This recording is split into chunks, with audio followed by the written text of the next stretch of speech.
Hello everyone. हमने last lecture में sales in series arrangement किया था।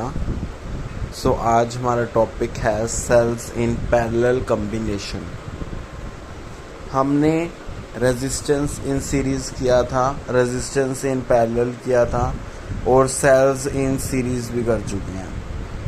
जिस तरीके से हमने रेजिस्टेंस इन पैरेलल में क्या करे थे, पैरेलल में रेजिस्टेंसेस लगाए थे, ठीक है। यहाँ पर हमारे पास क्या है, सेल्स इन पैरेलल कॉम्बिनेशन है। दैट मीन्स हम यहाँ पर सेल्स को क्या लगाएंगे, पैरेलल में लगाएंगे। आप फिगर में देख सकते हो ई ई ई, ये जो सिंबल है ये सारे सेल के सिंबल हैं और यहाँ पर ये सारे सेल्स किस में लगा रखे हैं, पैरेलल कॉम्बिनेशन में लगा रखे हैं। और हर एक सेल का मैंने आपको बताया था कि इंटरनल रेजिस्टेंस क्या होता है, खुद का होता है एक रेजिस्टेंस, जिसको इंटरनल रेजिस्टेंस बोलते हैं। जो इसने वीडियो नहीं देखी पीछे वाली, वो वीडियोस देख कर आए ताकि आपको सब क्लियर हो, ठीक है। तो यहाँ पर पैरेलल अरेंजमेंट करा है सेल्स का और हर सेल का खुद का एक इंटरनल रेजिस्टेंस होता है, वो क्या है, आर। सेकंड वाले का भी आर और थर्ड वाले के सेल के साथ भी जो सेल एसोसिएटेड है उसके साथ भी इंटरनल रेजिस्टेंस कितना होगा, आर। हर एक सेल का पैरेलल अरेंजमेंट है। ईएमएफ क्या होगा, ई ई ई, मतलब ईएमएफ मतलब जो पोटेंशियल है वो क्या रहेगा, सेम रहेगा पैरेलल अरेंजमेंट में। तो टोटल क्या होगा पोटेंशियल या EMF, that is capital E. Resistance current जो है इसमें डिवाइड होगा, ठीक है। आई तो ऊपर I1 गया मान लो, फिर I2 गया, फिर I3 गया और ये सारा जो सेटअप है ये एक एक्सटर्नल रेजिस्टेंस से कनेक्ट है, जो आपको रेड कलर का दिख रहा है डायग्राम में, that is capital R. Capital R जो है यहाँ पे मेरे पास एक्सटर्नल रेजिस्टेंस है, जिससे ये सारा पैरेलल कॉम्बिनेशन अरेंज्ड है, ओके।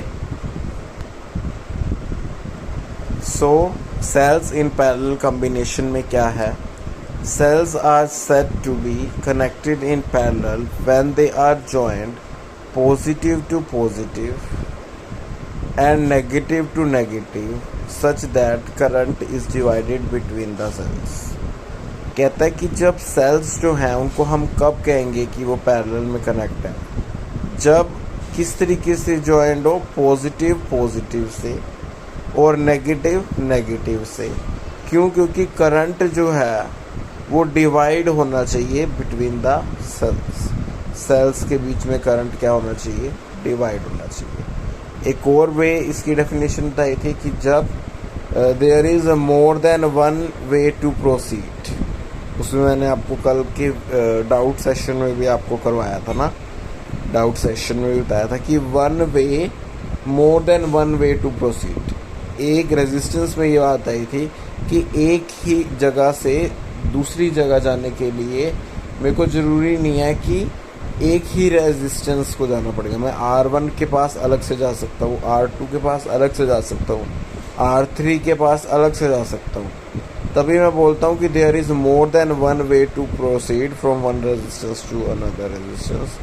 और इसी में भी, सेल में भी मैं ये बात बोल सकता हूँ कि मेरे को पास ज़रूरी नहीं है कि मेरे को हर एक सेल से गुजर के जाना पड़ेगा दूसरे सेल की तरफ, ठीक है। There are more than one way to proceed, same इसमें भी बोल सकता हूँ मैं, ठीक है। नोट देखो इसे, नोट पॉइंट कि the EMF of the battery is the same as that of a single cell.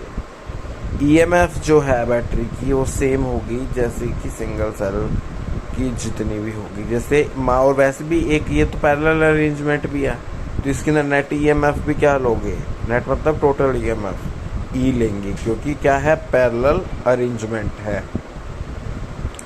Second point, current in the external circuit is divided equally among the cells. जो करंट है वो क्या होगा, divide होगा equally among the sales. मतलब ऊपर वाले cell में अगर आप देख रहे हो तो उसमें भी करंट क्या मिलेगा, सेम मिलेगा। सेकेंड वाले में देखोगे तो करंट क्या मिलेगा, सेम। थर्ड वाले में भी क्या देखोगे, जो करंट है वो डिवाइड क्या होगा, इक्वली डिवाइड होगा। I1 I2 और I3 जो है करंट की डिवीजन जो है वो इक्वली होगी। Third point, reciprocal of the total internal resistance is the sum of reciprocal of individual internal resistance. कहते हैं जो भी टोटल इंटरनल रेजिस्टेंस होगा उसका रेसिप्रोकल 1/, अगर मैं R डैश ले रहा हूँ, पहली बात तो इंटरनल रेजिस्टेंस है, मैंने बताया था स्मॉल r से इसको शो करोगे तो 1/R डैश इक्वल टू किसकी इक्वल होगा, सम ऑफ इंडिविजुअल इंटरनल रेजिस्टेंस के 1/R plus 1/R plus 1/R। ठीक है, तो कितने हैं, अगर मैंने मान लो यहाँ पे 3 सेल्स दे रखे हैं, N लगा रखे हैं, तो बताओ टोटल इंटरनल रेजिस्टेंस क्या होगा।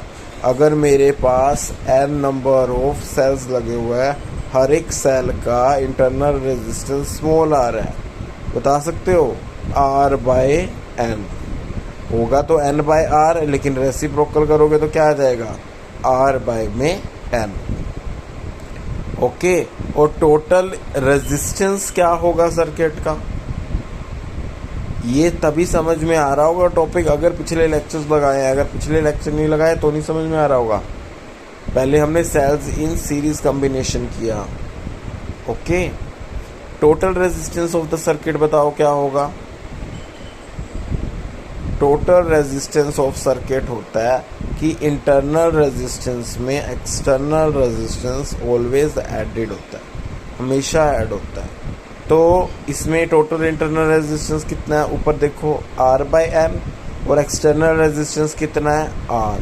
तो इंटरनल रेजिस्टेंस में एक्सटर्नल रेजिस्टेंस क्या होगा, add. That means total resistance of the circuit क्या आएगा, R/N प्लस कैपिटल R। बात समझ में आई, बोलो। ठीक है, so what is the value of I।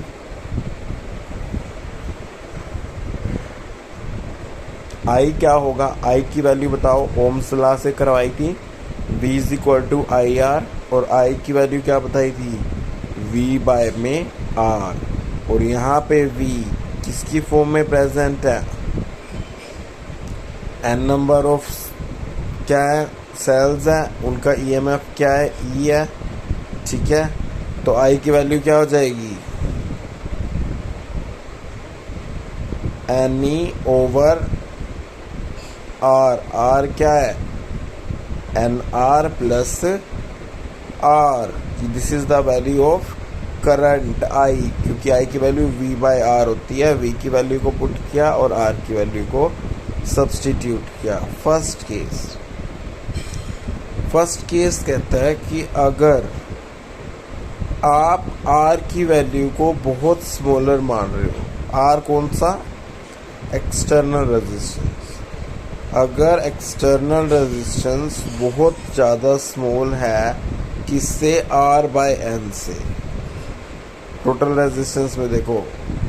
ठीक है, तो I की वैल्यू क्या हो जाएगी, NE/R, क्योंकि जो चीज़ ज़्यादा छोटी होती है ना, ज़्यादा मिनिमम वैल्यू होती है जिसकी, उसको हम क्या करते हैं, निगलेक्ट कर देते हैं। तो I की वैल्यू में पुट करोगे तो क्या हो जाएगा, NE/R। ठीक है, सेकंड केस, अगर बिल्कुल सेम पिछला टॉपिक चल रहा है, सीरीज में भी हमने यही सब कुछ किया था। पहले R को बहुत ज़्यादा स्मॉलर मान लिया था, फिर उसका बिल्कुल अपोजिट कर दिया। इसमें भी सेम, आप क्या करोगे, if R/N is smaller than capital R। अगर R/N की वैल्यू स्मॉलर देन है कैपिटल R से, तो I की वैल्यू क्या हो जाएगी, NE में NR, that is equal to E में R। तो I की वैल्यू क्या हो जाएगी, कैपिटल E/कैपिटल R। इसका मतलब क्या है, इससे हमारा क्या कंक्लूजन निकलता है, इसका मतलब ये है कि जब भी external resistance is negligible, external resistance की वैल्यू जब नेग्लिजिबल है, मतलब कैपिटल आर की वैल्यू जब बहुत स्मॉल है in comparison to the internal resistance, किसके कंपैरिजन में, स्मॉल आर की। इंटरनल रेजिस्टेंस को किससे दिखाते हो, स्मॉल आर से। जब कैपिटल आर की वैल्यू बहुत ज़्यादा मिनिमम है किससे, इंटरनल रेजिस्टेंस मतलब स्मॉल आर से, then the cells are connected in parallel, तो सेल इस तरीके से पैरेलल में कनेक्ट है टू गेट मैक्सिमम करंट, ताकि वैल्यू क्या, मतलब हमें क्या मिले, मैक्सिमम अमाउंट ऑफ करंट मिले। क्यों, क्योंकि अभी हमने कहा ना कि एक्सटर्नल रेजिस्टेंस जब बहुत ज़्यादा स्मॉल है इससे, इंटरनल रेजिस्टेंस से, तो उस टाइम पे वैल्यू क्या आई थी, एन ई ओवर आर आई थी, एन टाइम्स मल्टीपल आई थी, मल्टीपल आई थी means it is greater, greater मतलब maximum value of current. Okay, I hope you understand. Thank you.